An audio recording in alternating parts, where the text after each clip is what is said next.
Մայիսի 11-ին երեկոյան 17:10 րոպեին Էրեբունի ծննդատուն է տեղափոխվել 23-ամյա 36 շաբաթական հղի, որովայնի թափանցող վնասվածք պատրվածքով, սուր ցավերով, առնահոսությամբ։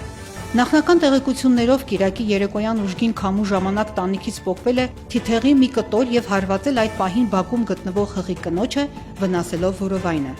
Հարազատները կնոջն անմիջապես ծննդատուն են տեղափոխել։ Հղիին հետազոտելուց հետո բժշկական կենտրոն մտնելուց ընդամենը 7 րոպե անց սկսվել է վիրահատությունը։ Կատարվել է կեսարյան հատում, վերականգնվել է պատրված արգանդը։ Ծնվել է 2450 գրամ քաշով, 48 սանտիմետր հասակով աղջիկ, ճակատի ձախ շրջանում 5 սանտիմետր երկարությամբ խորը վնասվածքով։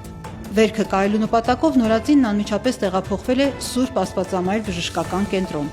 Մոր եւ երեխայի վիճակը բժիշկները գնահատում են բավարար։ Մասնագետները համոզված են, որ կնոջ կյանքը փրկեց հղիությունը, դեռ չծնված երեխան։